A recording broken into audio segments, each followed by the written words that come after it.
Mas sejam Valeu, bem-vindos, Igor. Thaís e Sueli.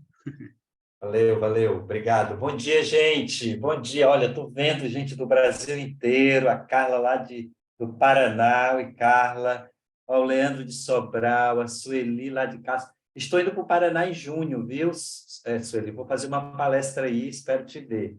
Olha só, a Vlad lá de Eusébio, a Verônica, só turma de educadoras e educadores desse Brasil, todos juntos, construindo aí, tentando cada dia melhorar a nossa educação. Nós temos 184 pessoas aqui no Zoom, pessoal de Brejo Santo, tem o Brasil todo está aqui, não é?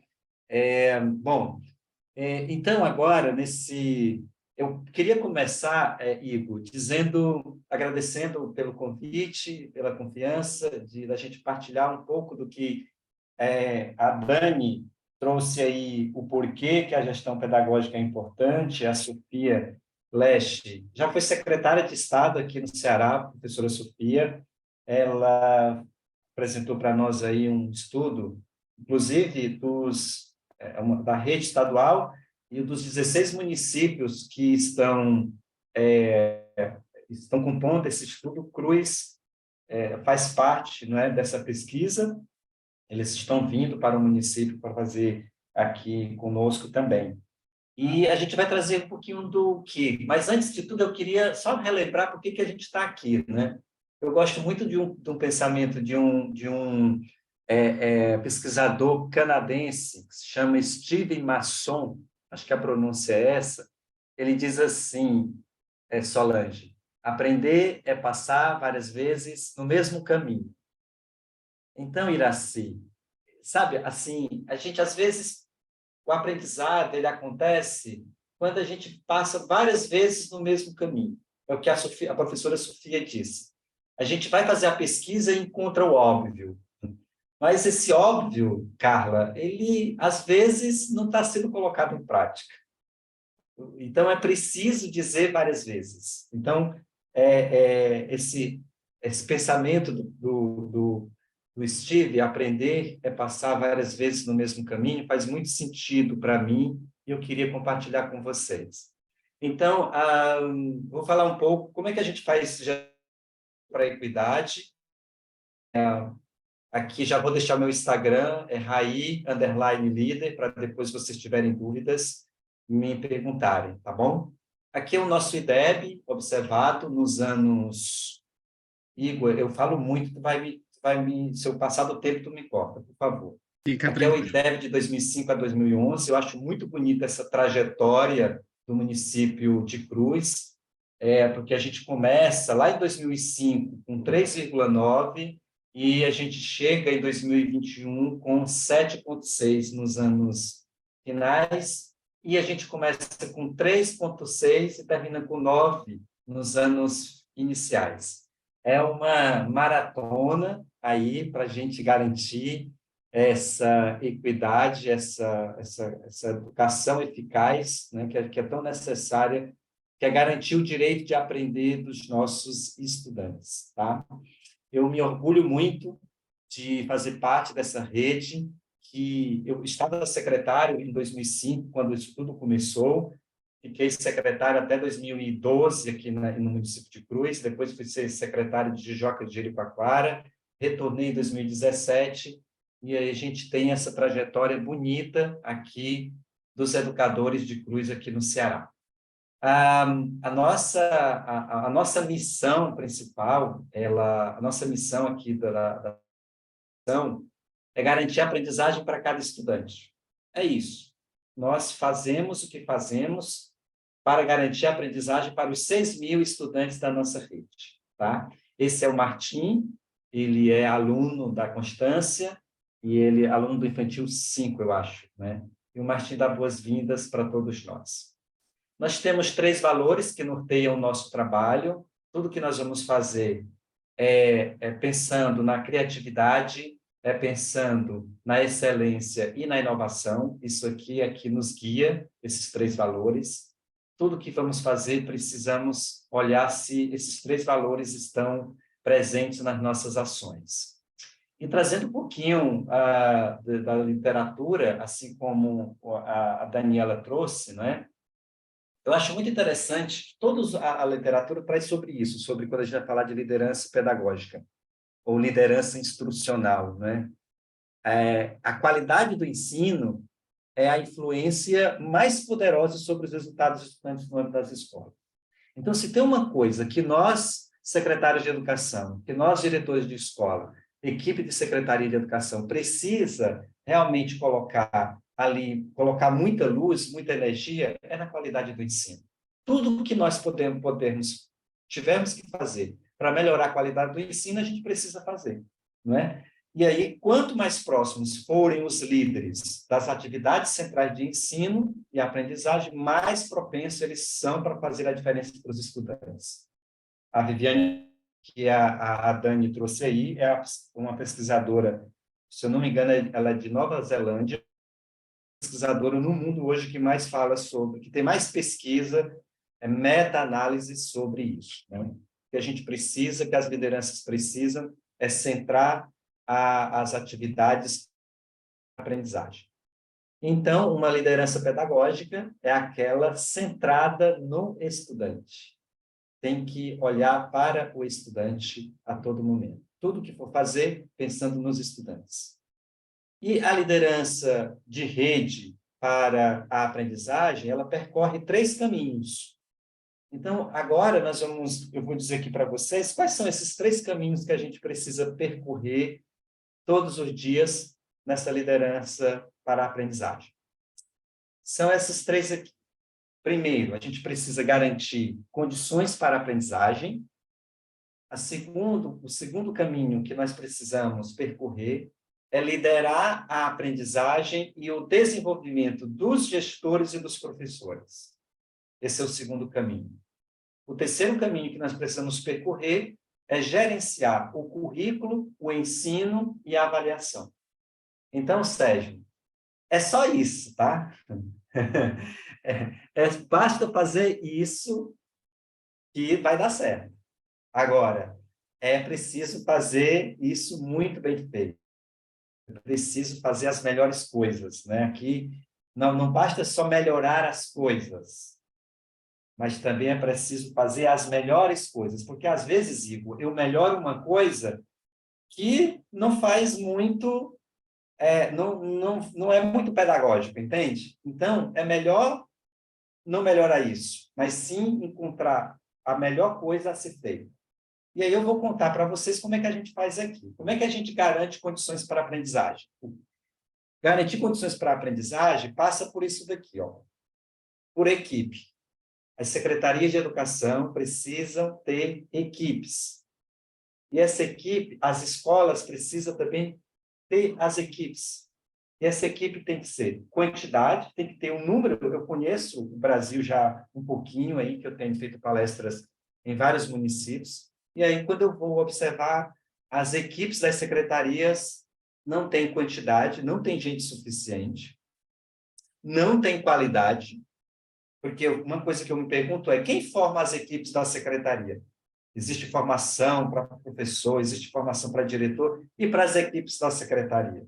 Quem forma as equipes das secretarias, né? O Centro Lema está formando agora. Então, quantidade, qualidade e clareza nos papéis. Não está claro a clareza dos papéis. Começa aí o problema, não é? Aqui em Cruz, nós resolvemos esse problema, sobretudo na clareza dos papéis dos diretores e dos coordenadores pedagógicos. O que o diretor faz? O que o coordenador pedagógico faz? Então, nós deixamos isso claro a partir de rotinas. Todos os diretores e todos os coordenadores têm uma rotina semanal. A Daniela, ela trouxe isso na fala, falou várias vezes, umas 5 vezes na fala, ela falou a palavra rotina. Eu fiquei muito feliz quando vi isso. Aqui, por exemplo, e essa rotina tenha tempo pedagógico, porque o que acontece, Igor? Acontece, na maioria das vezes, que o diretor tem uma rotina, mas não está bem claro o que ele vai fazer naquela rotina. Aqui, para nós, a rotina tem 4 tempos. Tudo que está em azul se refere que esse diretor está fazendo coisas do pedagógico. Tudo que está na cor aí ter essa cotelha, não é? Ela está o tempo das relações. Esse amarelo mais escuro é o tempo do administrativo. E tudo que está em verde é o tempo do aperfeiçoamento. Então, todos os diretores, como é que a secretaria gerencia essa questão? Todos os diretores fazem a sua rotina, e eles têm até 8 horas de segunda-feira para enviar a rotina para a Secretaria de Educação. E aí nós temos a Michele, cuida disso.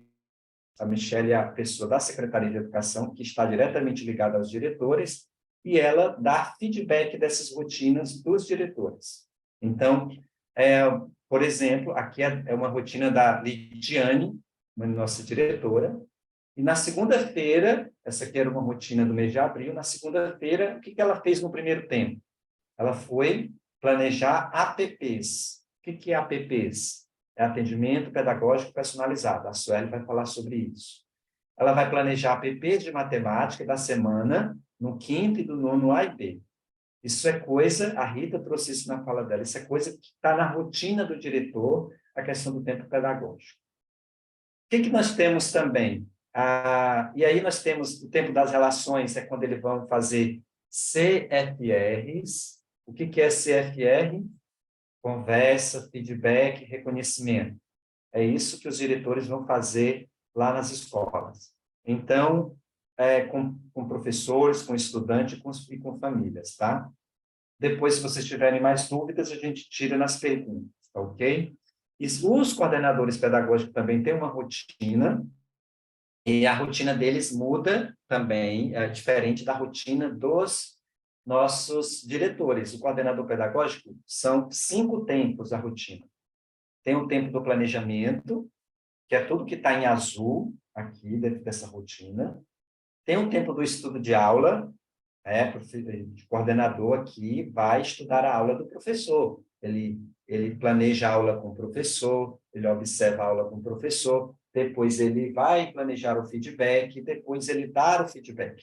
Então, os coordenadores pedagógicos fazem sua rotina também, mandam a rotina até às 8 horas da segunda-feira. A equipe da Secretaria de Educação tem uma equipe que acompanha cada 5 coordenadores, essa equipe dá feedback dessas rotinas dos coordenadores pedagógicos. Então, o nosso trabalho aqui, fazendo gestão pedagógica, nós optamos, nós fizemos uma escolha de potencializar a gestão na escola. Então, a secretaria, nós não temos pernas para estar sempre dentro das escolas. Então, o que a gente vai fazer? Potencializar o trabalho dos diretores, o trabalho dos coordenadores pedagógicos. Então, um coordenador para cada 200 estudantes, no mínimo isso, um coordenador para a educação infantil, um coordenador para o primeiro ao quinto, um coordenador para o sexto ao nono. Então, nós optamos para que o coordenador é o coordenador que está lá na escola. Então, a secretaria faz uma ponte, uma ligação muito efetiva junto com o coordenador pedagógico. Então, tem um tempo do feedback. Nessa semana, por exemplo, a Samara não fez feedback com os professores. Tem o tempo da autoformação, que é tirar um tempo na sua rotina para estudar, para assistir uma live, para ler, para juntar-se com outros colegas. E tem o tempo da cooperação pedagógica. Então, são 5 tempos, e a Secretaria de Educação acompanha o trabalho dos coordenadores. Todas as semanas, a gente acompanha o trabalho dos coordenadores a partir dessa rotina. Então, falamos aqui do ponto principal, que é garantir condições para a aprendizagem, que é ter equipe com quantidade de pessoas qualificadas, que tenha clareza nos papéis, do que elas vão fazer. Segundo caminho que a gente tem que percorrer é liderar a aprendizagem e o desenvolvimento dos gestores e professores. Para mim, isso aqui é muito forte, porque nas pesquisas, e a Viviane Robson traz isso muito no estudo dela, então, isso aqui é fazer a melhor coisa. A melhor coisa a ser feita é isso daqui, é liderar, capacitar, estar junto. A gente aqui tem 2 zonas, a zona de aprendizagem e a zona de desenvolvimento. Zona de aprendizagem é quando eu estou aprendendo, e zona de desenvolvimento é quando eu estou colocando isso em prática. Então, tem que ter essa composição, né, constante desses dois movimentos. Como é que a gente faz isso aqui? Agora eu vou dizer para vocês como é que a gente faz isso, tá? Nós fazemos isso a partir da autoformação. A gente incentiva muito os professores, os diretores e coordenadores a buscarem a sua autoformação. E aí nós temos aqui, todos os meses, a Secretaria de Educação, o que os professores, o que os diretores e coordenadores pedagógicos estão lendo, estão assistindo. Então, a Tarciana assiste uma live, a Tarciana vai escrever quais foram as descobertas, quais foram os clarões, os aprendizados. Ela assiste também uma palestra no YouTube, ela vai colocar. Ela ouve um podcast, ela vai colocar. Então, na escola, quem acompanha isso são os coordenadores pedagógicos sentam no final do mês com os professores para saber quais foram os microcertificados que eles obtiveram naquele mês. A Secretaria de Educação acompanha quais foram os microcertificados dos diretores e dos coordenadores pedagógicos. Com isso, nós estamos aí fomentando a autoformação, a autoaprendizagem dos profissionais. Isso é importantíssimo, né? O aprender a aprender na nossa rede começa com os profissionais que se atualizem, que aprendam a aprender sempre. Essa é uma estratégia de formação. A segunda estratégia de formação na nossa rede é a formação coletiva. Então, a gente forma um grupo de 30 professores, todo mundo junto. Numa manhã só, formamos esses professores. Isso é a prática mais, vamos dizer, essa é a prática mais comum no Brasil, né? Essa prática a gente faz aqui também. Mas nós fazemos uma terceira prática de formação, que é a formação personalizada. Como que ocorre essa formação personalizada? É uma formação, então, se eu tenho 30 professores, eu divido esses 30 professores em grupos de 5, a técnica da Secretaria de Educação, a formadora, a gerente formativa, vai até as escolas, vai lá numa escola, reúne os professores do primeiro ano daquelas escolas vizinhas, e lá elas fazem uma formação personalizada. Ali você escuta o professor, como que está sendo a prática dele, e tem espaço para troca entre os pares. Essa é a formação personalizada. É uma das estratégias mais eficientes de formação que nós temos aqui na nossa rede, tá? Então, são 3 essas formas da gente liderar a aprendizagem dos gestores e dos professores. O terceiro caminho é gerenciar o currículo, gerenciar o ensino e gerenciar a avaliação. Como que a gente faz isso? Vou contar para vocês. Então, todos os meses, os professores recebem nós temos 40, 50 habilidades por ano para ser trabalhada. Então, a gente quebra isso mês a mês e diz para os professores, olha, essas são as habilidades que os alunos precisam aprender neste mês.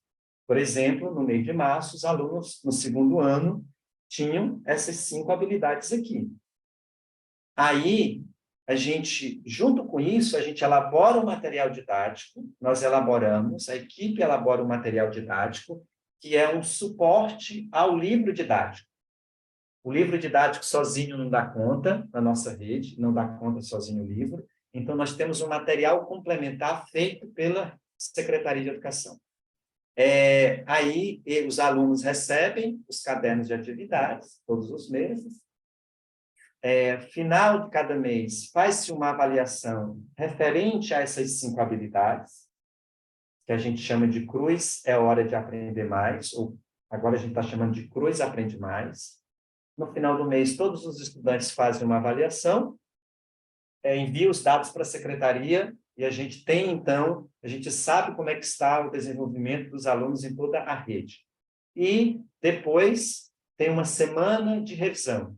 Faz-se uma semana de revisão, começam-se novas habilidades a serem trabalhadas com os alunos. Então, são esses os três percursos, os três caminhos que nós precisamos, que nós desenvolvemos aqui na nossa rede. Tá?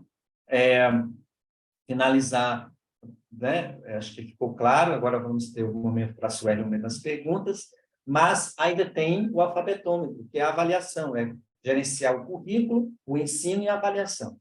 Então, mensalmente, nós medimos a temperatura da alfabetização, tudo começa aqui, é preciso garantir a alfabetização até o 2º ano, e aqui, por exemplo, nós temos, no lado esquerdo, nós temos aqui o alfabetômetro.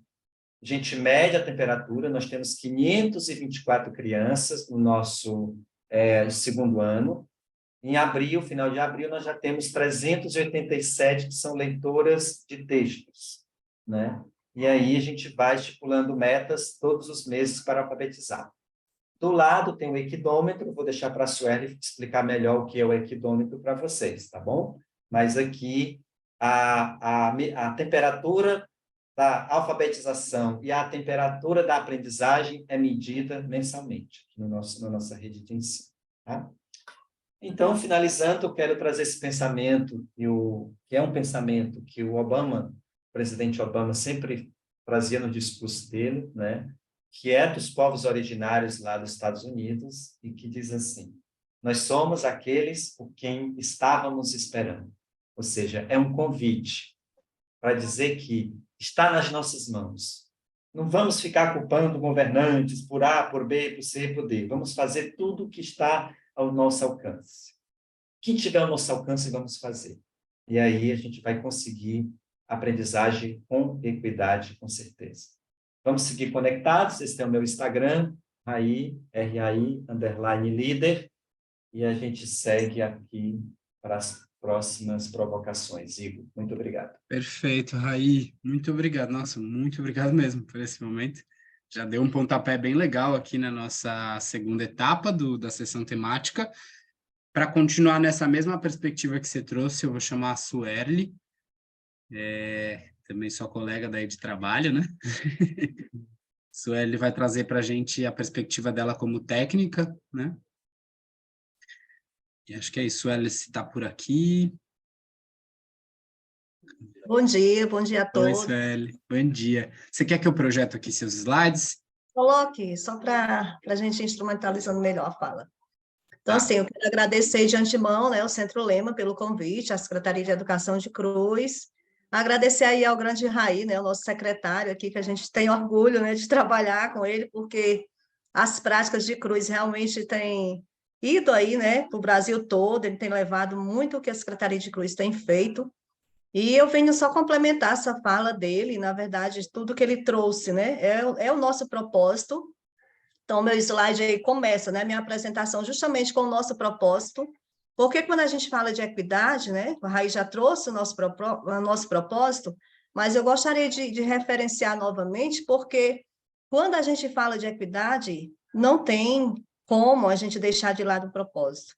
Então, se o propósito da Secretaria de Educação de Cruz é desenvolver seres humanos, nós podemos pensar a equidade por aí. Nós só vamos dizer que estamos desenvolvendo realmente seres humanos se nós tivermos um olhar muito atento para a questão da equidade. E aí, se a nossa missão, né, está alinhada a isso, a aprendizagem para cada estudante, mais uma vez se coloca aí dentro dessa nossa missão a palavra equidade. Porque o que é equidade se não a gente garantir que todos aprendam? E, de fato, nós precisamos entender isso, que todos são capazes de aprender.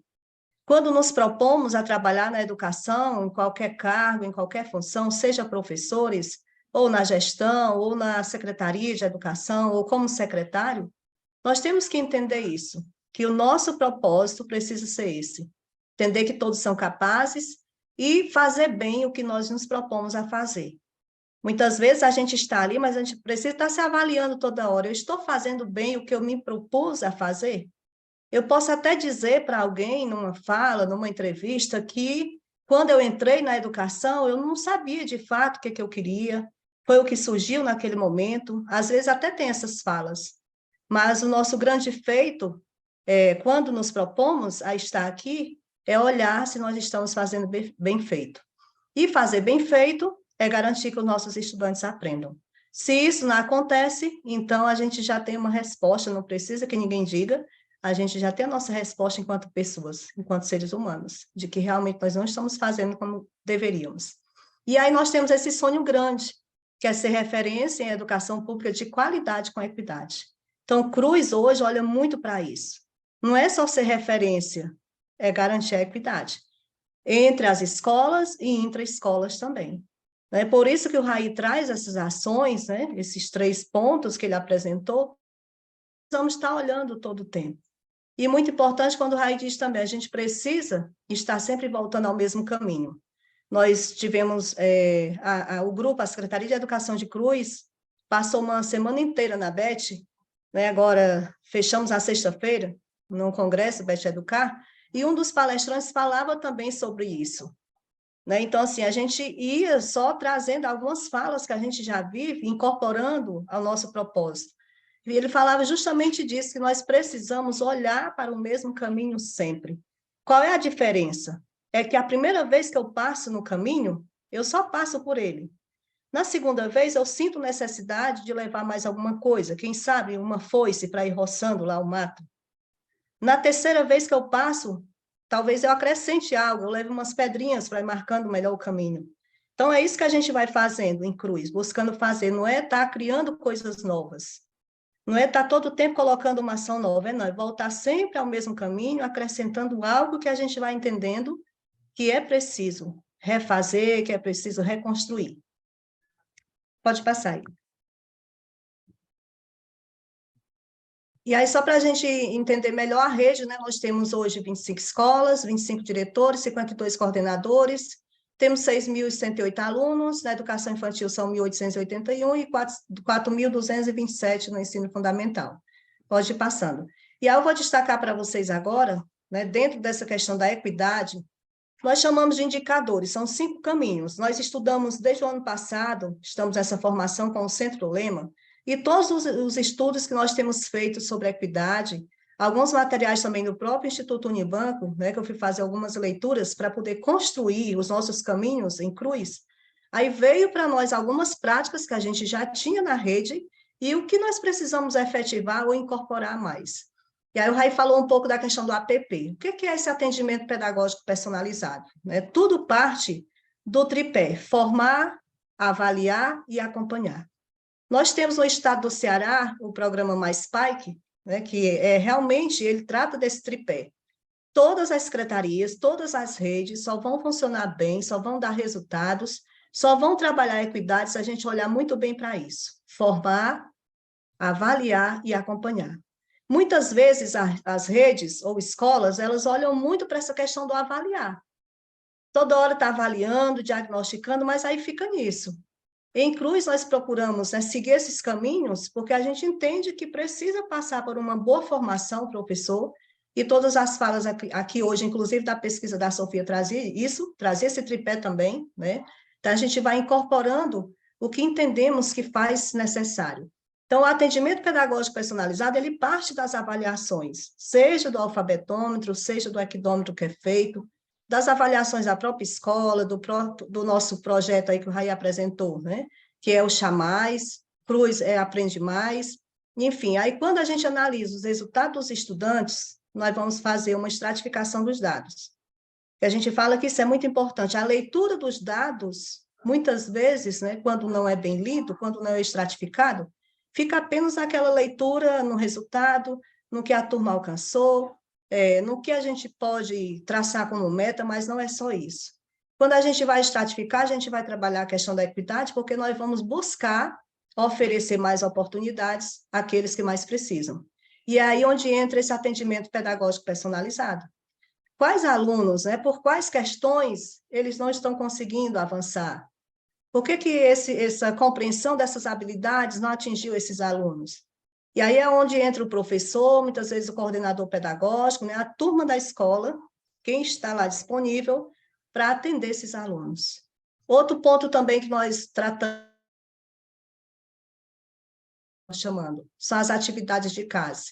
Atividade de casa personalizada. Nós focamos muito hoje, que é um desafio da nossa rede, assim como de todas as redes, personalizar. Então, a gente só pode garantir a equidade se nós buscarmos essa personalização cada vez mais.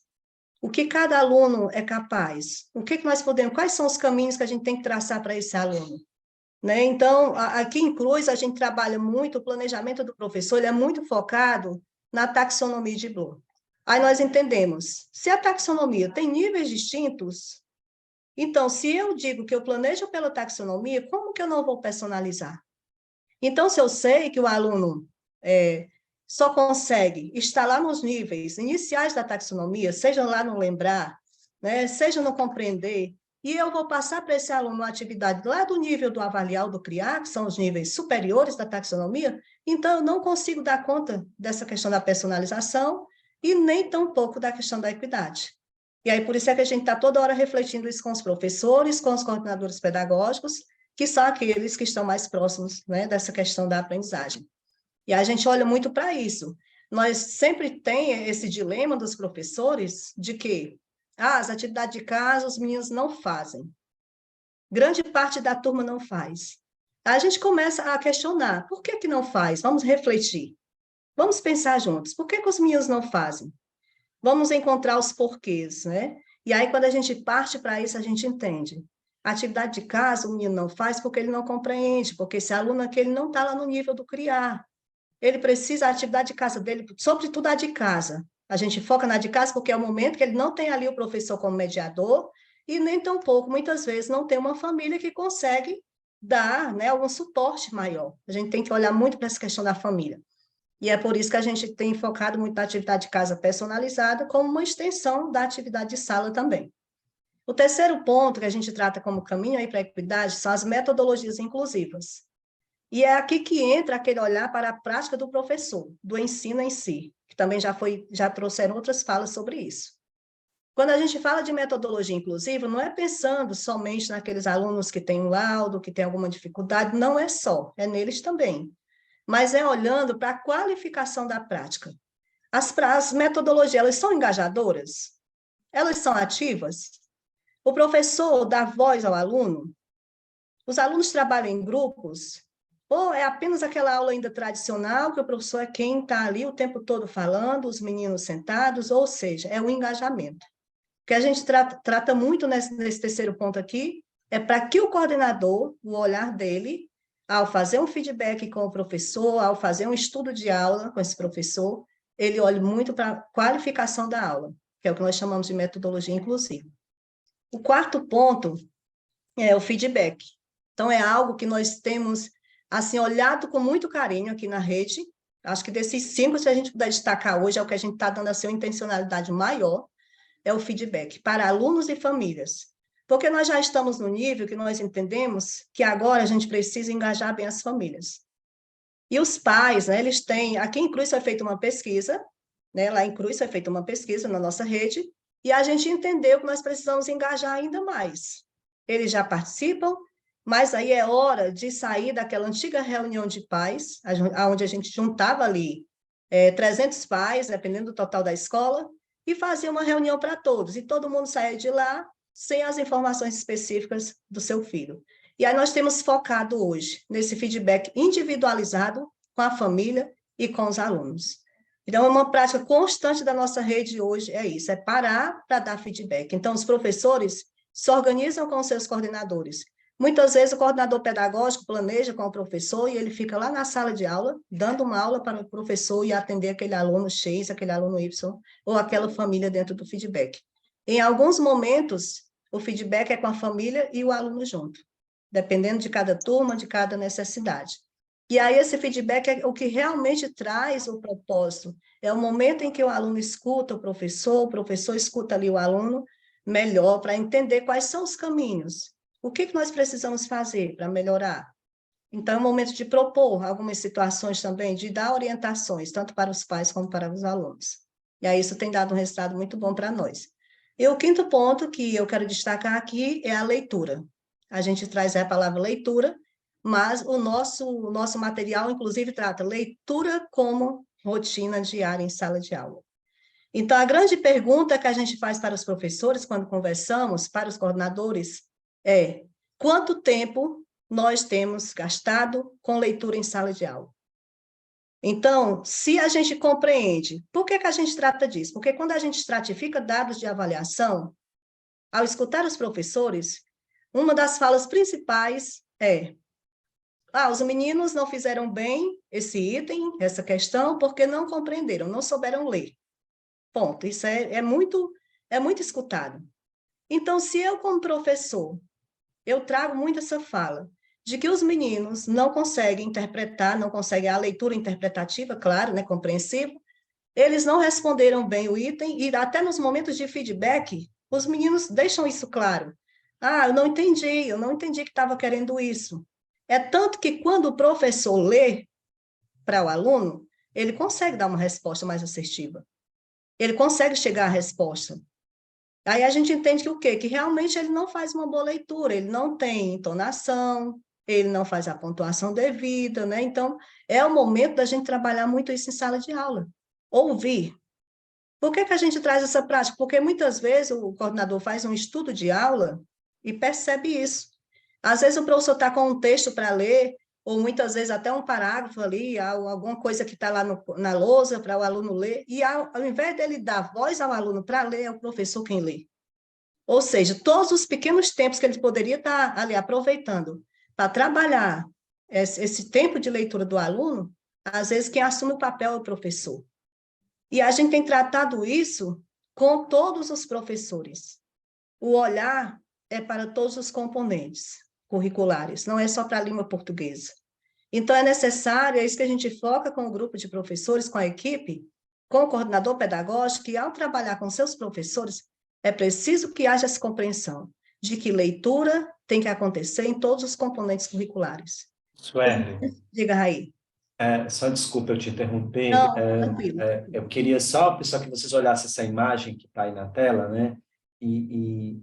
Essa imagem dessa professora com essa criança, ela está fazendo APP, Atendimento Pedagógico Personalizado. E veja onde ela está fazendo. É uma escola nossa que não tem espaço suficiente, e a professora, ela está lá na frente ali da escola, no pátio da escola, debaixo de uma árvore, coloca uma cadeira, coloca lá uma mesa e faz o atendimento com o estudante. Então, assim, aqui na nossa rede, assim, a gente, ao ir para uma escola, você vê muito isso, assim, ou tem alguém fazendo APP, Atendimento Pedagógico Personalizado, ou tem alguém fazendo feedback, né, Sueli?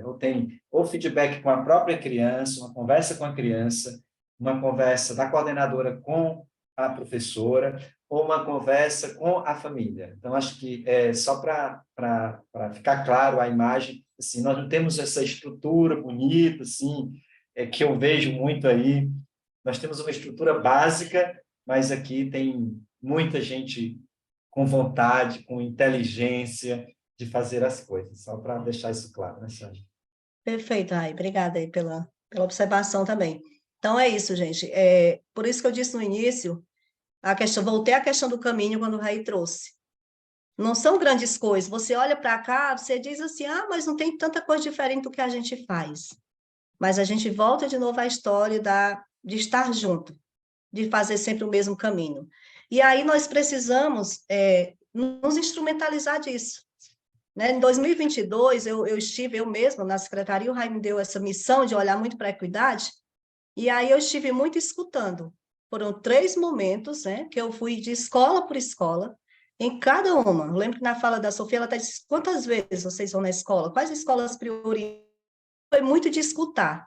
Em 2023, eu iniciei um trabalho mais da gente protocolar as nossas práticas. Então, nós fizemos um momento de escuta, mas uma escuta rápida, porque foi com um grupo assim maior, não foi todos, né? Mas a gente fez o que a gente chamou até de sintonia entre gestores. E aí a gente viu que nós temos práticas muito belas, né? Práticas que precisam realmente serem efetivadas cada vez mais, mas a gente está escrevendo isso, a gente está protocolando. porque é necessário também, né? O próprio Centro Lema, ele tem falado muito sobre isso, a gente está trabalhando muito em cima disso. E aí, assim, a gente tem feito essas escutas, buscando protocolar, e lembrando que nós precisamos efetivar cada vez mais esse trabalho, né? Não está nada pronto, nós estamos em construção também, então fazer educação é um desafio diário, é um desafio constante. No momento que a gente descuida, aí a gente se perde no caminho. É por isso que a gente tem que estar toda hora voltando ao caminho, a gente tem que estar toda hora efetivando aquilo que já faz. Se nós entendemos que é preciso fazer feedback constante, então todo dia a gente está falando sobre isso. Então é a constância, né? Esse trabalho constante. E aí eu queria falar um pouquinho do equidômetro, tá? Aí você pode passar, Igor, para a gente continuar. Então, esse trabalho, pode passar um pouquinho, o Raí já trouxe um pouco, eu já fiz a fala sobre isso aí. Já está na Pronto, sala. aí. Pronto, então, esse fato de ir na escola, de escutar as pessoas e direcionar as práticas, acho que resume muito o nosso trabalho. Então, a gente precisa escutar as pessoas, a gente precisa ver como elas realmente estão fazendo, né? E como é que a gente pode ajudar, como é que a gente pode direcionar melhor isso. E aí o Raí falou desses 2 instrumentais que a gente tem também, né? Eu disse, acabei de falar há pouco, a gente está instrumentalizando muito o nosso trabalho agora, protocolando. Nós estamos criando instrumentais agora para tudo, né? Então, para ouvir a família, nós temos hoje, acabamos de fazer uma pesquisa com todas as famílias, protocolando quantas famílias cada escola tem, como é que elas participam. E a gente tem também esses 2 instrumentais, que um mede, né, a temperatura da alfabetização, que é o equidômetro, mês a mês, as crianças lá da alfabetização, 1º e 2º ano, e nós temos o equidômetro, que trabalha aí do 1º ao 9º ano. Como é que funciona? É um termômetro que vai medir a aprendizagem dos estudantes a partir das avaliações. Enquanto o outro, né, mede a temperatura da alfabetização somente, aqui é o todo. Então, nós vamos aqui, o alfabetômetro, ele é muito voltado para a leitura para a escrita das crianças, olhando lá para as hipóteses de escrita. Já o equidômetro, não, são dentro das avaliações das habilidades da própria BNCC que a gente vai trabalhando, tá? Então, assim, ao olhar para os nossos dados, o primeiro ponto, a gente mudou, inclusive, as nomenclaturas. No estado do Ceará, a gente tem o SPAES, e cada estado tem a sua avaliação externa, a nível estadual, né, a gente sabe, e no estado do Ceará, o SPAES. E como é que eles chamam, né? Dentro das proficiências, muito crítico, intermediário, adequado. A gente pensou, vamos deixar de chamar os nossos meninos de muito críticos, vamos chamar de iniciantes. Por que a gente pensou nessas nomenclaturas? Iniciantes, aprendizes, proficientes e os experts. Porque a gente entende que fazer um feedback com um aluno e com um pai, e de chegar a dizer, olha, o seu filho está aqui no vermelho, no muito crítico. Então, isso é muito doloroso, até quando a gente olha para a questão da equidade, a nomenclatura, a gente tem que ter cuidado com elas. A gente tem que mudar algumas terminologias. E aí nós, não, vamos chamar de iniciantes. Então, os meninos que ficam aí até 3,9, a gente entende que são aqueles que estão com pouquíssimo conhecimento, né, que são os alunos que a gente precisa realmente trabalhar a recuperação das aprendizagens, e aí a gente considera que eles estão iniciantes no conhecimento. Os aprendizes são aqueles que estão lá dentro, né, da média, a nossa nota é de 0 a 10, nós sabemos, no Brasil todo, então a gente faz aí essa análise, né, a estratificação dos dados, olhando esses meninos aqui, de 4 até 6,9, quais habilidades eles não conseguiram? Então, olhar para isso. Os proficientes, a gente entende que são aqueles que estão de 7 até 8,9, estão bem, né? Estão ali na média 7, mas que podem. 10, são aqueles que já estão além do conhecimento necessário para a série. Que é isso que a avaliação externa bem. Então, se o menino do 9º ano faz uma prova lá do 9º ano, e a gente também que aplica ou que trabalha lá no médio, a gente verifica que tem itens que estão lá no 9º, que são lá do 3º ano médio. Por quê? Porque eles olham para isso, esses aqui são os experts, eles já estão além, inclusive, né, da aprendizagem, estão lá no nível muito mais profundo. E aí nós precisamos olhar para esse termômetro, porque aqui volta de novo a história do planejamento da taxonomia de Bloom. A gente começa a agregar, pronto, se eu tenho aqui na minha sala, quando eu estratifico os dados, peguei a avaliação lá do 5º ano, eu tenho tantos meninos aqui, da minha turma são 20 alunos, eu tenho 8 alunos, 4 alunos, 6 alunos que estão iniciantes ou aprendizes. Então, é claro que eu preciso trabalhar para esses alunos olhando para a taxonomia, os níveis inferiores. Jamais um menino que está como iniciante até 3.9, ele vai conseguir desenvolver o nível criar, ou o nível avaliar, lá do final da taxonomia. Aí entendem por que a gente está tratando disso? Porque, assim, é uma coisa muito alinhada. Então, não dá para planejar, não é uma coisa solta.